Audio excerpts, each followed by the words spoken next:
buenas tardes, amigos y amigas de las redes sociales. Nos encontramos una vez más en su programa Econométrica. Les invitamos a que nos sigan a través de nuestras redes sociales @econométricard o a través de las redes sociales del Nuevo Diario TV. Para que nadie se pierda esta transmisión en vivo, cortésmente les solicitamos que compartan esta transmisión, que le prometo que no tendrá pérdida de tiempo y ustedes quedarán encantados con la invitada de lujo que en el día de hoy tenemos.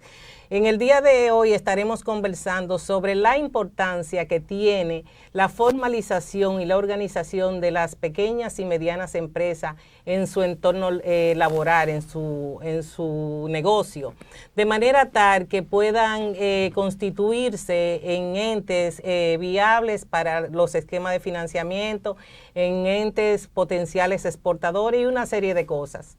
Para esto contamos en el día de hoy con la presencia de Yanaré Vergés. Buenas tardes, Yanaré. Buenas tardes, para mí es un placer hoy estar aquí con ustedes y poder compartir algunos tips y recomendaciones. Gracias, el placer es nuestro. Yanaré es abogada y socia administradora de la firma de auditores y contadores Hotby, Sotos y Asociados.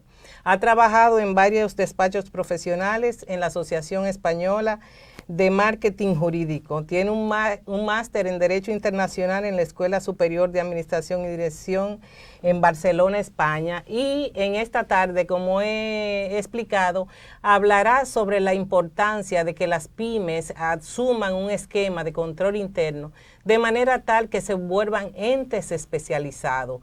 Cuéntame, Yanaré, ¿cómo se maneja eso? Se habla mucho de pymes, que si las pymes son informales, ¿por qué no tienen acceso al financiamiento? Que no hacen estados financieros, que a veces empiezan a hacerlo y no tienen, digamos, el correcto enfoque para hacerlo adecuadamente. Cuéntame un poco. Así mismo es, tal y como tú lo indicas, las pequeñas y medianas empresas, que es el nombre de las pymes, tienen, vamos a decir, la mala costumbre de comenzar un negocio sin planificarse. Entonces, claro, cuando comenzamos un negocio vamos evolucionando y vamos evolucionando a veces no de la manera que debemos de hacerlo organizadamente. Entonces ahí vienen todos los riesgos de que crecimos sin una debida planificación, van surgiendo cosas que no permiten entonces que la entidad a nivel contable se enfoque y cuando vienen a ver ya tienen un riesgo elevado en aspectos fiscales, en aspectos contables, que afectan entonces, como tú bien decías, los financiamientos en bancos, porque no tienen un debido estado financiero, y básicamente por eso. Entonces, perdón. Pero no te preocupes, este programa es para ti, es de los amigos cibernautas. Las pequeñas y medianas empresas, no es mucho pedirle, sobre todo a las pymes, que son tal vez empresas que tienen un empleado, que su esquema es en promedio artesanal, rudimentario, que hagan un estado financiero, que te presenten un balance general, que declaren, porque ahora la DGI está súper moderna, súper actualizada en cuanto a la tecnología. O sea, tal vez no tienen una lacto ahí, por ejemplo, un taller de costura, un taller de mecánica. Precisamente, mira, lo primero que tendríamos que definir, ¿qué es la contabilidad? La contabilidad no es más que un sistema mediante el cual registramos las transacciones que hace una empresa. No es que tenemos que tener un mega sistema contable, de hecho, ya ahora mismo existen software contable que por 15 y $20 mensuales tú puedes registrar todas las transacciones que tú realizas. Como decía al inicio, existe la mala costumbre de abrumarse con el tema contable cuando en realidad no es tan complicado. Yo mantener un récord de todas las cosas que yo voy haciendo para mi entidad, o una cosa muy importante que a veces pasa mucho en las pymes, que el propietario no separa su patrimonio de lo que es la empresa y le dice a su contador o a la persona que le tiene en ese departamento de administrativo, mira, regístrame ese gasto, que ese gasto, yo eché gasolina, pero nada que me fui de fin de semana, yo eché gasolina y entonces por favor regístrame ese gasto en la compañía. No, porque ya desde ese momento que usted está registrando ese gasto, que no es de su entidad, usted está mal informando la realidad de esa compañía y no debe de ser. Sí, ¿y cuál es la recomendación en ese caso? Porque sí, también he podido constatar que el micro y mediano empresario, obviamente que tiene necesidades fundamentales en la etapa de desarrollo, que cubrir las necesidades de su hogar. No separa muchas veces lo que es el presupuesto familiar del presupuesto de la empresa. ¿Y qué se recomienda en ese caso? Que haga ese micro, mediano empresario, que se asigne un sueldo o que... Claro, es que es lo correcto. Para poder medir correctamente lo que es el resultado de una empresa, o para poderle sacar una rentabilidad real a lo que es tu empresa, tú le cuestas a tu empresa cuando tú trabajas a una empresa. Y cuando nosotros contratamos, vamos a poner el ejemplo de las domésticas. Yo tengo una doméstica en mi casa, a esa persona yo le pago para que me haga un servicio. Lo mismo va a pasar en la empresa. Si nosotros somos propietarios y también fungimos como administrador de la empresa, ese administrador le cuesta a la empresa y yo debo de registrarle ese gasto de administrador a esa empresa para poder reflejar una realidad de lo que es el gasto de la empresa. Exacto, y poder ser eficiente. Yo recuerdo en una ocasión que compartí una conversación con un impresor del arzobispo Meriño, y yo le preguntaba en ese momento, ¿cómo tú sabes que tú ganas? Y me dice, yo sé que yo gano, porque no llevaba nada, se le pagaba por una tirada y se le pagaba en efectivo. Entonces, él decía, yo sé que yo gano porque yo recibo más de lo que invierto, pero eso estaba en su cabeza. En su cabeza no había nada, ni ningún registro que dijera efectivamente que sí, yo estoy generando. No, entonces cuando venimos a hacer los numeritos reales, entonces dice, no, pero yo realmente yo estoy viviendo, pero yo no le estoy sacando la rentabilidad que yo debería de sacarle a mi contabilidad y a mi empresa, sobre todas las cosas. Entonces, por eso es tan importante, y yo siempre se lo recalco, que organicemos los documentos, que podamos tener un control exacto de todas esas transacciones que afectan la compañía en sí. Y sería un estado de ingresos y gastos, un estado de resultados pura y simplemente. Por ejemplo, vamos a poner un ejemplo. Cuando vamos a un banco, yo soy una pyme y yo tenía unos recursos iniciales, pero esos recursos me los comí, vamos a poner decirlo como son. Ya lo gastamos todo, ya no tenemos más nada, entonces necesito buscar un financiamiento. Ok, vamos al banco. El banco lo primero que el banco va a pedir, ¿qué es? Un estado financiero. ¿Qué es yo he tenido clientes que me llaman, ¿qué es eso? Un estado financiero. No, pero un estado financiero no es más que un documento donde se reúnen varios reportes, para ponerlo de una manera más fácil. Está compuesto por un balance general y un estado de resultados. El banco tiene que saber si cuando te preste el dinero, tú tienes la capacidad para devolverle ese dinero. Si le damos una mala información, entonces lo que vas a hacer es empeorar tu situación. El banco te va a pagar 500,000 pesos, te va a prestar esos 500,000 pesos, pero tú no vas a tener la capacidad para poderle pagar y devolver esos 500,000 pesos. Entonces, bueno, ya el problema va a ser otro. Exactamente. Nosotros aquí en Econométrica hemos estado privilegiando el tema de emprendurismo y pymes, porque entendemos que el aporte de la pequeña y mediana empresa a la economía real es muy importante, pudiendo ser una gran generadora de empleo. Tal vez cerca de 57,000 empleos al año. También hemos discutido en esta misma mesa, Yaneret, que hay programas a nivel de Estado que han privilegiado el sector pyme a través de préstamos blandos. Y en ese mecanismo entiendo yo que se requerirá que primero que la empresa esté formalizada en términos... Claro, porque a eso, independientemente tengamos el soporte del Estado, y hay muchos proyectos para el desarrollo de pymes, pero tenemos que estar organizados, porque para lo que sea necesitamos un estado financiero, y si no tenemos una contabilidad organizada, no podemos generar un estado financiero real. Lo mismo sucede ahora que la DGI, muy famosa, estos días y requiere mucho en la opinión pública. Sí, eso se requiere muchos reportes y lamentablemente ahora mismo existe la mala práctica de lo que es la contabilidad fiscal. Sí, yo estoy al día en todo. Yo tengo todos mis reportes fiscales al día, sí, pero ¿y la contabilidad? ¿Dónde está tu contabilidad, tu conciliación bancaria? No, yo tengo todo lo fiscal al día, lo cual se enfocan en hacer una contabilidad fiscal cuando en realidad la contabilidad es la que informa a la fiscal. Porque si yo tengo un detalle de mis ingresos, eso es lo que yo voy a reportar a la administración tributaria. Si yo tengo mi detalle de mis gastos, eso es lo que yo voy a reportar a la administración tributaria, no es al revés. No es al revés. Sí. Los reportes fiscales no alimentan mi contabilidad, es mi contabilidad que alimenta a la contabilidad fiscal. Sí, pero hay una cultura, digamos, de que los pequeños empresarios, cuando en el banco, así como le piden el estado financiero, también le piden el último reporte de la declaración jurada. de la DGI. Entonces podemos inferir que hay la parte de organizarse legalmente, de tener, digamos, los estatutos sociales, registro mercantil, todo eso, pero hay que tener la contabilidad.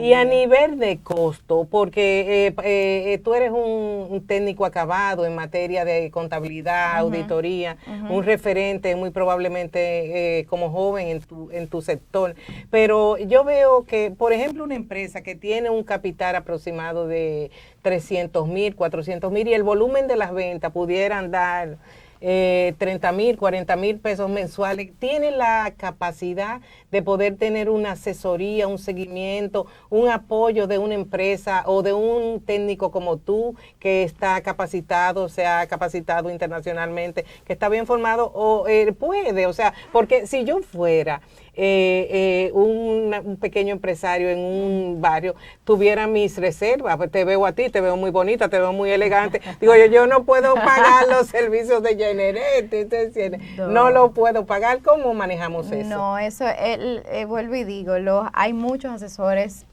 contables, fiscales, y la contabilidad es asequible a todo el mundo, y la organización es asequible a todo el mundo, al más pequeño de las pymes es asequible, y como vuelvo y dije y reitero, es organización lo que necesitamos tener. Si nosotros estamos organizados, una persona que digite esa información, el trabajo es sencillo. El problema está cuando nos entregan una caja llena de papeles y donde nosotros tenemos que saber qué es lo que vamos a hacer con esa caja. Ahí viene el problema. Pero si una persona, un empresario, puede ser un colmado, exacto, puede ser un colmado, puede ser pero los colmados no tienen factura. ¿Cómo sería los colmadones y las cosas? Ellos tienen factura porque eso es al detalle. Hay colmados que emiten factura con comprobante fiscal. No me digas. Sí, claro que sí. Hay eso colmados que venden cositas que la gente se para a comprar bebidas, ¿no? Porque los colmados han cambiado un poquito. Hay colmados organizados. Mira, hay colmados que emiten su factura con comprobante fiscal, como también hay los que no emiten nada, claro, pero independientemente, dentro de su estructura, tienen un récord de los ingresos y tienen un récord de lo que les cuesta, y ellos saben lo que ellos están generando. Lo único que no lo están reportando, no lo están dejando, no está sistematizado. Ni transparentado en un estado financiero. Exacto. Y cuéntame, ¿cómo se enlaza esto con la estrategia comercial? O sea, ya vamos por 3 pilares. Primero, lo legal, lo contable, organizarse, tener un sistema adecuado de reportería. Primero la contabilidad, lo interno, después la contabilidad fiscal y después la parte comercial. Porque yo en estos días, así como está de moda el tema de los impuestos, también está de moda el tema de la capacidad exportable. Ahora, recientemente, el Banco Interamericano de Desarrollo publicó un estudio muy interesante sobre el potencial exportador que pudieran tener las pequeñas y medianas empresas si se cambia el ecosistema. Si se cambia, no, la palabra cambiar es muy radical. Si se modifica el ecosistema que sostiene a las pymes, pero esa estrategia comercial también ustedes apoyan la parte de cómo salir al mercado, cómo romper esas barreras de entrada en un país donde a veces la seguridad jurídica es un poco, digamos, no es tan fuerte como nosotros quisiéramos. Sí. ¿Cómo se maneja eso? Precisamente, cuando tenemos todos esos apoyos y todos esos soportes, lo que buscamos es estructurarte desde el inicio. Entonces, al estructurarte desde el inicio, comenzamos, como bien decías, lo legal, lo contable, y entonces ya luego podemos abarcar otros sectores. Si estamos debidamente estructurados, tenemos la capacidad para poder o beneficiarnos de todos esos privilegios que nos está dando el sector público, porque nos está ayudando no solamente en eso, también nos ayuda en los proveedores, a los proveedores del Estado. Pero para ser proveedor del Estado, que le están dando muchos beneficios a las pymes, debemos de estar debidamente estructurados. Tenemos que tener unos estados financieros, tenemos que tener una declaración jurada, debemos de estar al día en nuestros impuestos, porque de lo contrario no podemos ni aplicar. Exacto, o sea que la ley de compras y contrataciones públicas ha marcado un antes y un después en digamos... Claro, porque le permite a las pymes poder accesar a ese tipo a prestarle servicio o a venderle, a suplirle al Estado. Sí, pero también le ha creado una camisa de fuerza para que se organicen. Sí, claro. En ese sentido, digo yo que es favorable, claro, que tengan que tener su contabilidad al día. ¿Lo revisan eso? Sí, y de hecho, cuando hacemos una solicitud para poder accesar como proveedor del Estado, te piden que estés al día, te piden una certificación de que estás al día en tus impuestos. Sí, y en caso de las personas físicas, porque no hemos centrado todo en pequeñas y medianas empresas, pero hay jóvenes emprendedores que quisieran, que son, digamos, tienen profesiones liberales, lo que le llaman freelance, ¿verdad? Sí, los freelance. Eso, ¿cómo ellos, como personas físicas, pueden ser un ente que reporte, pueden ser un ente ayudado por ¿cómo se organizan? Es la pregunta específica. Es muy similar a lo que es la pyme. Acuérdate que te decía al inicio que las pymes normalmente los propietarios son únicos dueños. La mayoría de las pymes es un único dueño, que a veces por eso le cuesta separar lo que es su patrimonio personal del patrimonio de la empresa. En el caso de las personas físicas pasa lo mismo, y volvemos al tema, siempre vuelvo al tema primordial de la organización. Incluso, no sé si has tenido la experiencia de que te preste en una empresa, si yo tengo una persona, un freelance, como bien decía, vamos a poner un ejemplo de uno que me preste servicio de publicidad, por ejemplo, y es freelance, para yo pagarle, la ley me exige a mí como empresa que le haga una retención. Correcto. Y que yo la pague al Estado, ¿cierto? Pero ya automáticamente yo reporto eso, yo estoy diciendo que ese freelance está recibiendo ese dinero, y él ya automáticamente se convierte en un contribuyente de la administración tributaria. Wow, interesante. Por lo tanto, lo obligan a él a que tenga que organizarse, porque puede ser que pase un año y no haya hecho su declaración como le corresponde, pero cuando él vaya a prestar otro servicio, le digan, mira, pero tú prestaste ese servicio y tú no me terminaste de pagar los impuestos correspondientes. Entonces, por eso es la importancia siempre de que cuando vayamos a prestar un servicio o hacer algún tipo de venta, nos asesoremos, nos acerquemos a una persona que nos diga, mira, esto tiene estas consecuencias, es bueno que tú evalúes la mejor manera de tú poder hacer esta transacción. Siempre recomendamos que te asesores. Sí, o sea que muy buen ejemplo ese que tú has dado, que en el sector de la publicidad hay muchos jóvenes talentos que han incursionado de manera independiente y que el manejo de redes ahora con todo eso, y lo llaman de aquí, lo llaman de allá, hacen un trabajo muy importante, aunque para mi gusto, a mí me gustaría ver una colmena de freelance en un solo lugar, haciendo como en Silicon Valley, pero de la publicidad. Entonces, ¿cuál sería su referencia, su número de cédula? Porque las empresas tienen RNC. Claro, y el RNC de las personas físicas es la cédula. es la cédula. Vamos a poner un ejemplo para los amigos de las redes sociales que siguen a Econométrica. Recuerden que hoy estamos conversando con Yaniré Vergés y no olviden compartir esta transmisión en vivo porque esto sí está interesante, súper interesante lo que ella está explicando. Vamos a poner un ejemplo en vivo como demanda la ocasión. Yo soy un freelance y te hago un trabajo a ti. El trabajo cuesta 30,000 pesos. ¿Cuánto tú me vas a retener? Exacto. Entonces, si tú eres un freelance que le estás prestando un servicio a JBS, JBS, para que ese gasto sea deducible, necesita hacerte una retención de un 10% correspondiente al impuesto sobre renta, un adelanto al impuesto sobre renta y a un 18% de CITEVIS. Es decir, que tu factura va a ser 30,000 más ITEVI y al momento de que JBS te pague, entonces te va a hacer la retención del 10 y del 18.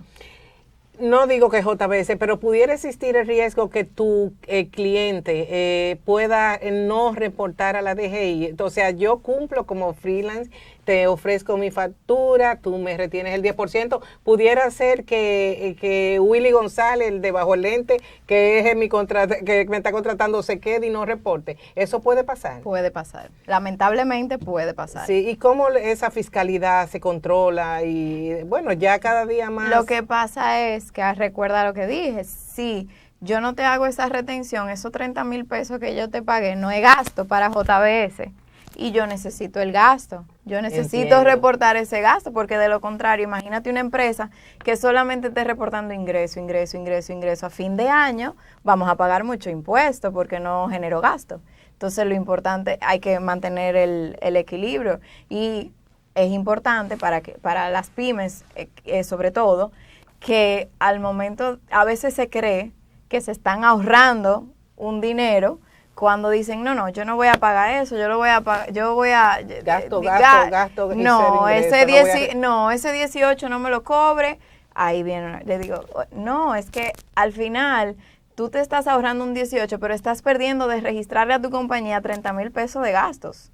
Exactamente, miren qué interesante, amigos y amigas que nos siguen en las redes sociales. Se ha dado en la opinión pública también un debate sobre si el anticipo es necesario o no es necesario. Yo no voy a perder la oportunidad que tengo una experta en temas fiscales aquí. La verdad que a veces el anticipo a los empresarios les resulta un poco oneroso porque es un avance de lo que no se sabe. De lo que no se sabe. Explícale un poquito a los amigos cibernautas qué es un anticipo, porque la verdad que a veces es un dolorcito de cabeza tú tener que avanzar lo que tú al final del ejercicio no sabes si vas a ganar o vas a perder, o sea, como... Sí, el anticipo, como bien decías, es, y su nombre lo dice, es un adelanto al impuesto sobre renta que yo pagaría a final de año.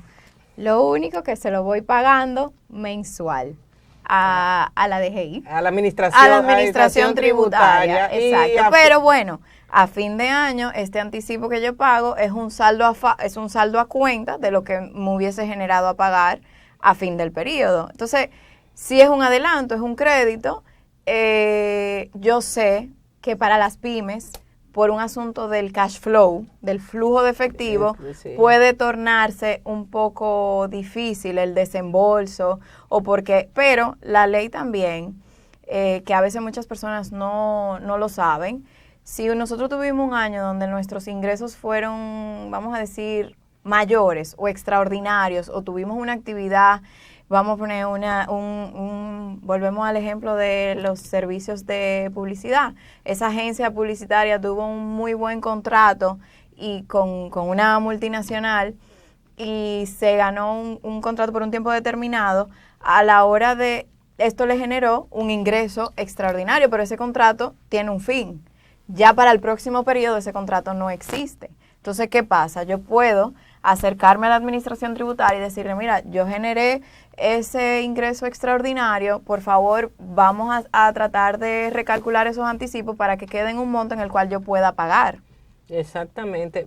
Pero volviendo al tema de la fiscalidad, que veo que tú, habíamos hablado antes de entrar al set, pero ahora me tienes, yo tomaré mis puntitos para lo que tiene que ver conmigo y con econométrica, para tomarlo en cuenta. En tiempos pasados, había la tradición en las empresas, en los negocios, más en los negocios comerciales, de tener doble balance. Un balance para la DGI. Sí. Esos tiempos han pasado, las empresas cada día más se hacen más transparentes en función de que la transparencia y el reporte de impuestos te hacen más potable, te hace más eficiente. Claro. Eso, ¿cómo se ha ido manejando? ¿Esa época pasó o todavía permea la falta de ética? Ya eso es un tema, claro, que habría que investigar en el mercado. Yo me opongo totalmente a lo que es una doble, vamos a ponerle el término, doble contabilidad. Lo que dicen aquí, sí, las cosas como se han dicho como son.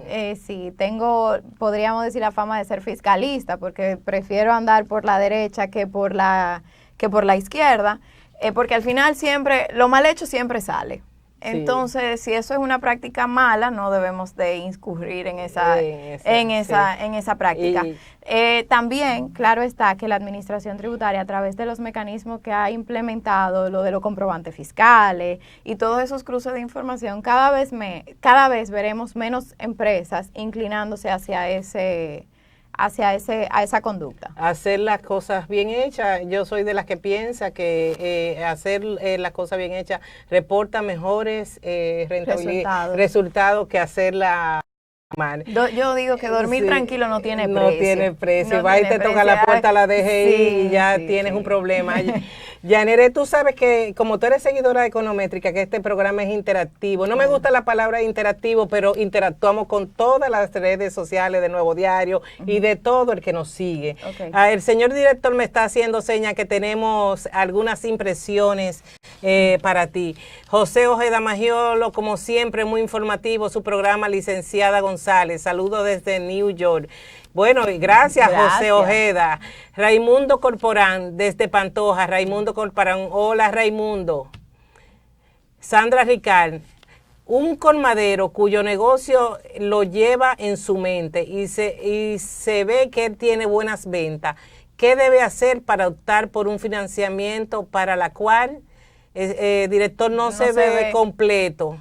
Para contestarle a Sandra, un colmadero cuyo negocio lo lleva en su mente, mira qué punto, y se ve que tiene buenas ventas, ¿qué debe hacer para optar por un financiamiento? Seguramente es un financiamiento en la banca. Sí, exacto. ¿Qué debe hacer para...? Organizarse. Lo que vengo diciendo desde el inicio, estructurar unos estados financieros, es decir, poder asentar lo que son sus ingresos, lo que son sus gastos, establecer qué activos tiene. Los activos son muy importantes, son parte importante de las empresas.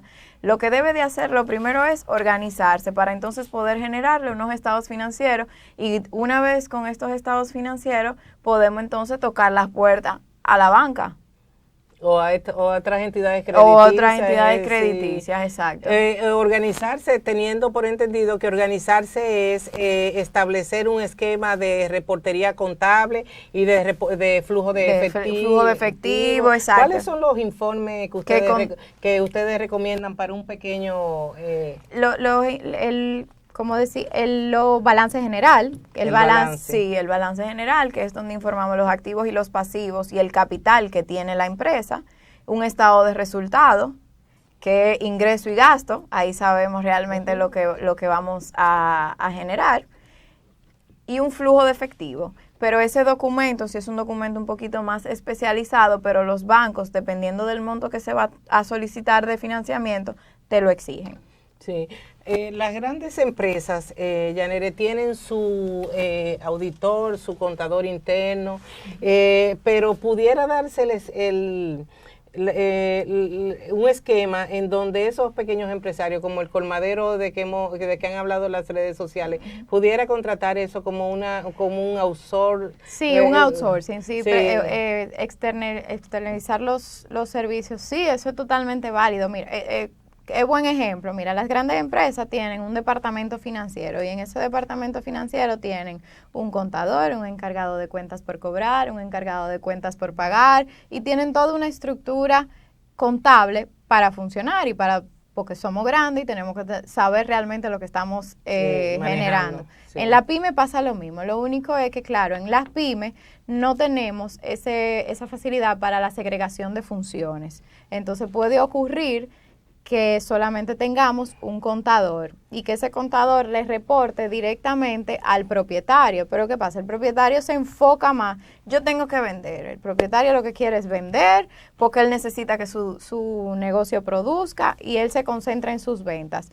Y nos vemos con que este contador se ve solo, reportándole al propietario que quizá no tenga los conocimientos contables necesarios para para tomar unas buenas decisiones. Entonces ahí viene, bueno, por ejemplo, nosotros en JBS hay un departamento que es exclusivamente para darle soporte a esos contadores que están como huérfanos, sí, que no tiene quien le escriba, que están solos. Entonces bueno, nosotros le damos el soporte necesario para las entradas contables que debe de hacer. Sí, pero cuéntame una cosa, en la parte de sobre todo de la micro y pequeña empresa, aunque yo no sé si todavía la micro está catalogada, sí, la micro está catalogada, ¿verdad? El aspecto del manejo del efectivo.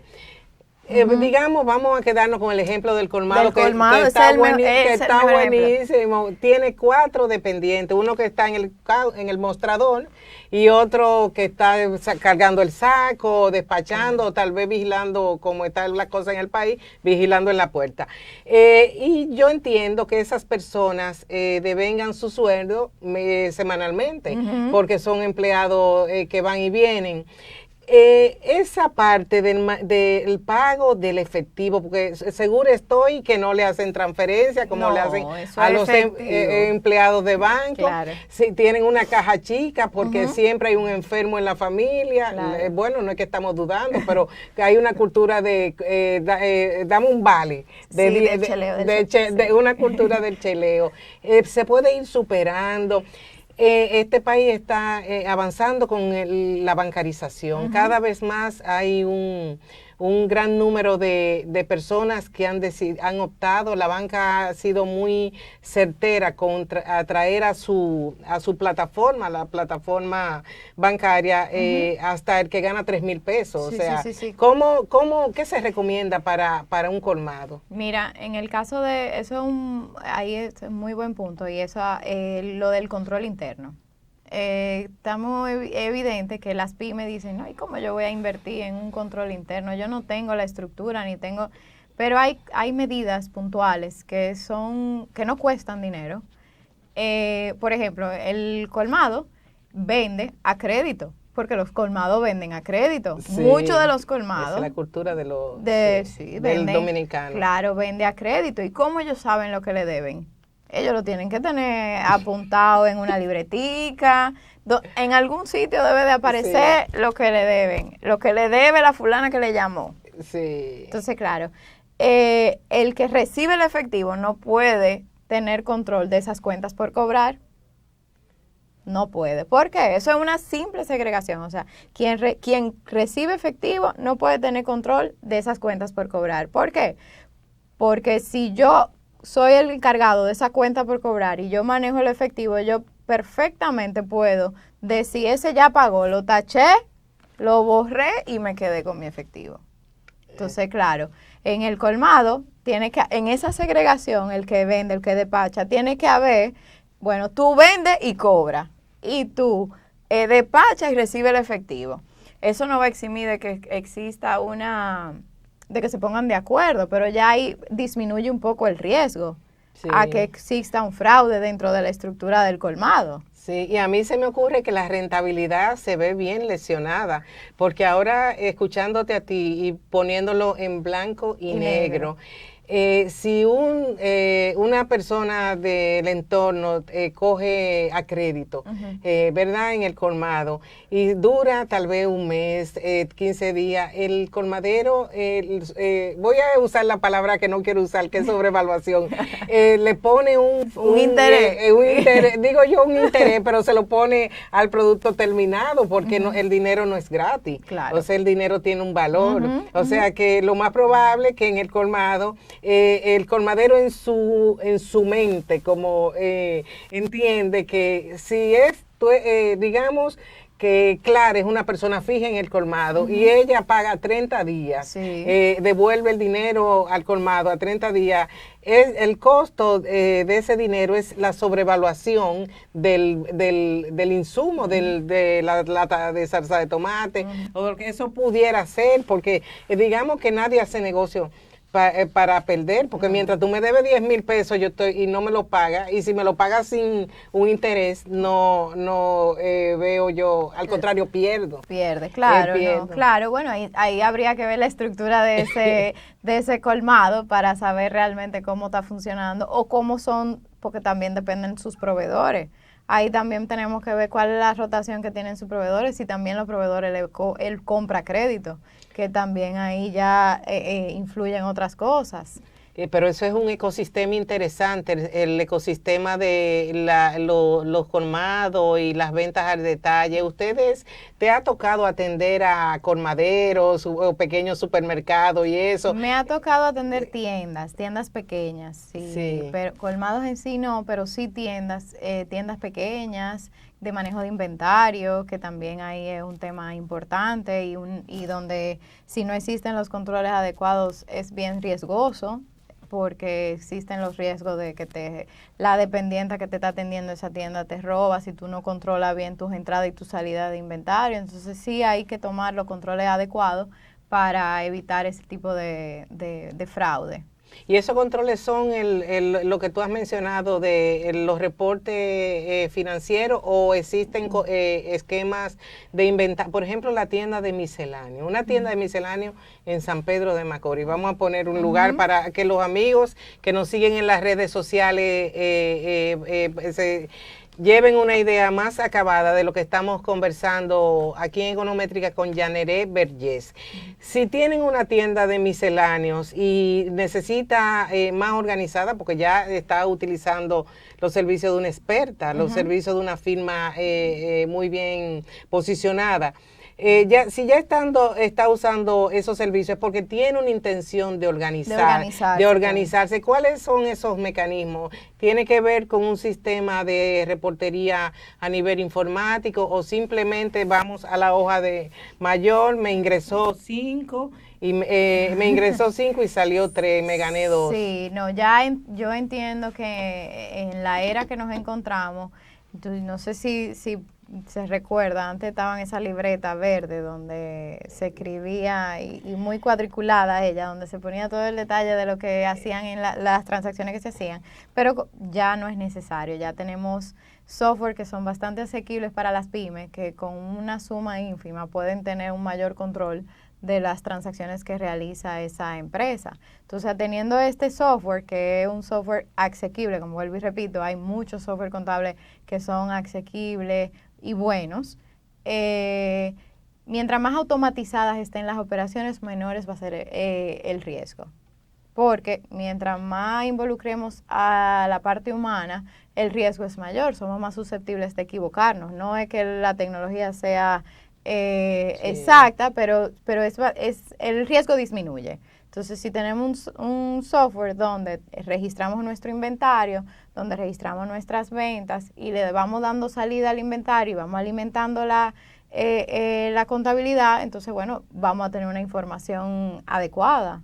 Sí, y esos sistemas ya implementados en pymes empujan o dan la patada a esas pequeñas empresas para que se conviertan, primero los administradores, los dueños, en futuros potenciales grandes empresarios. Claro, hay una estadística que podamos mencionar de ese salto cuantitativo después de organizarse, en qué tiempo le pudiera tomar, después de que te contrata a ti. Vamos a poner Vamos, después que te contrata a ti, bueno, este programa Econométrica lo ve el mundo entero.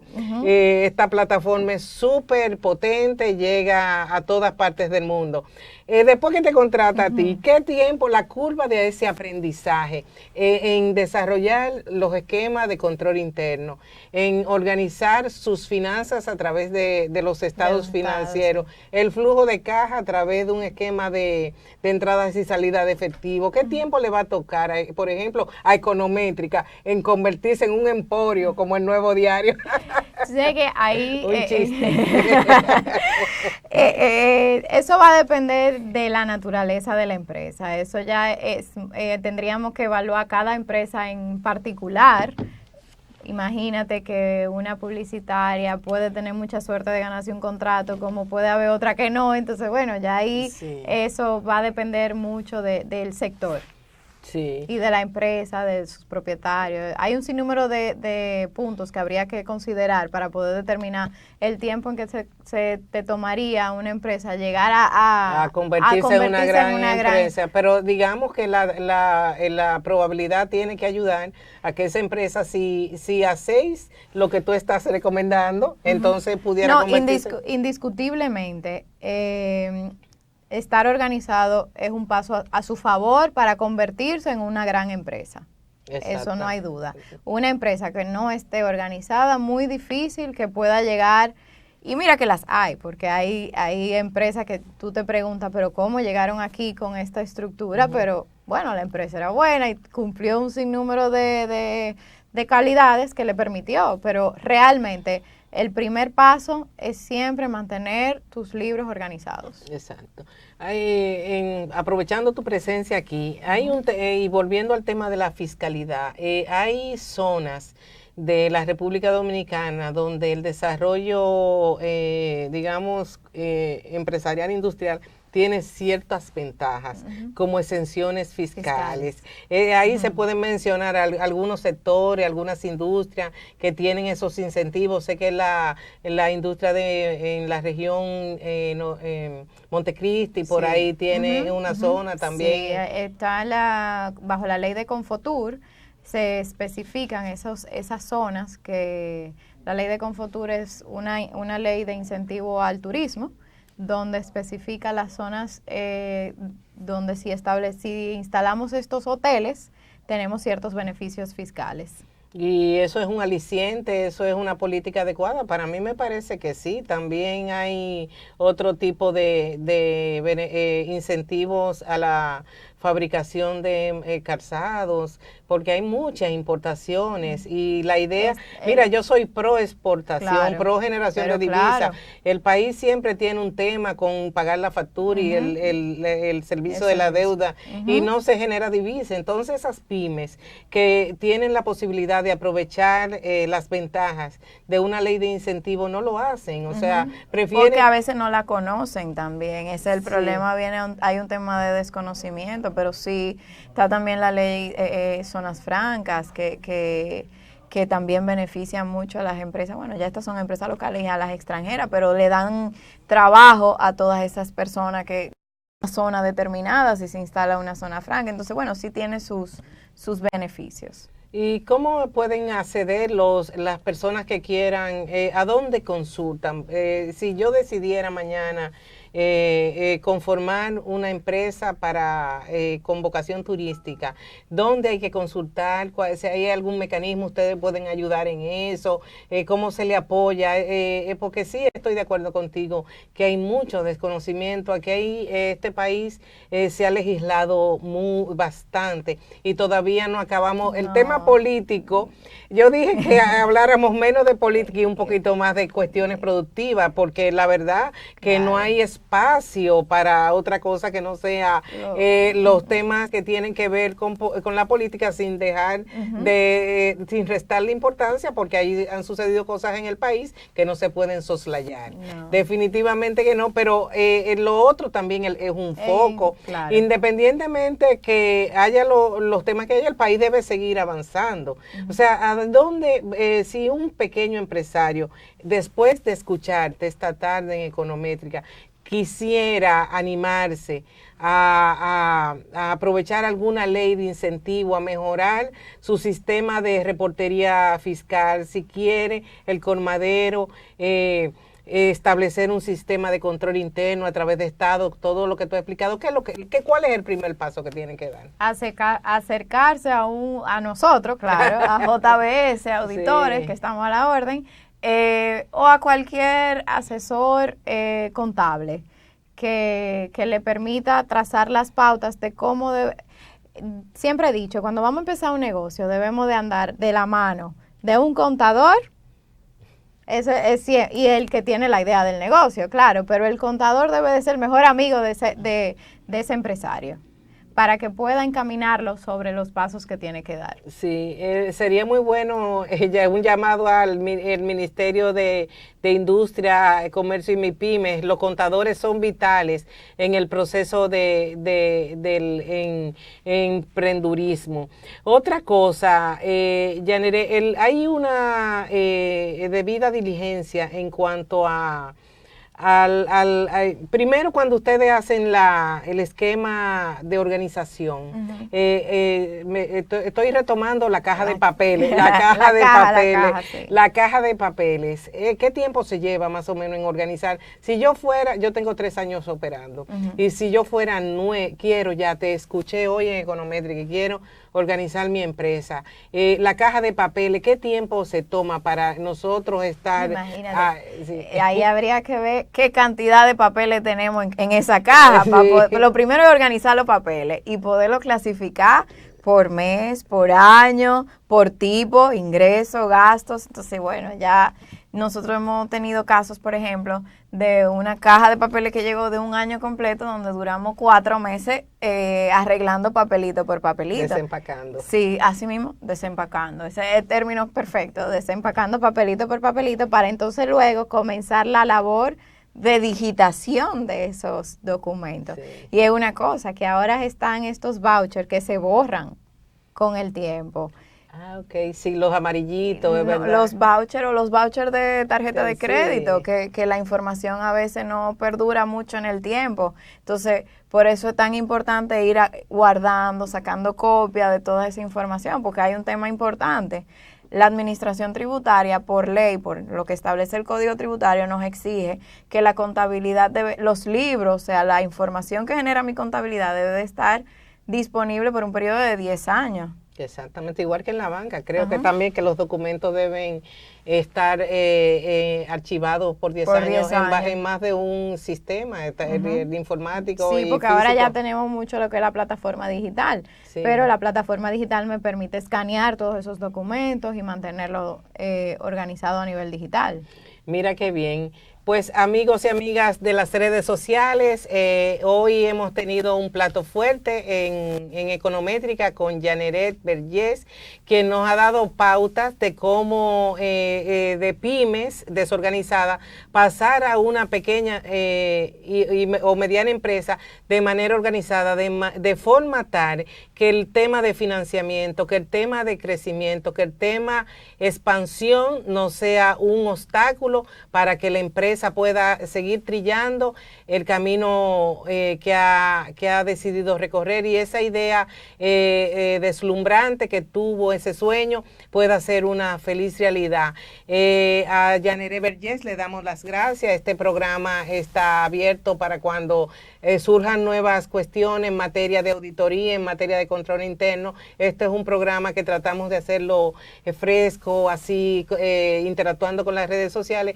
Muchísimas gracias por participar. Y a todos ustedes, amigos y amigas de las redes sociales, les decimos buenas noches y será hasta el próximo martes, donde nos encontraremos de nuevo en una nueva versión de su programa Econométrica. Sean felices y que el Señor les bendiga. Gracias.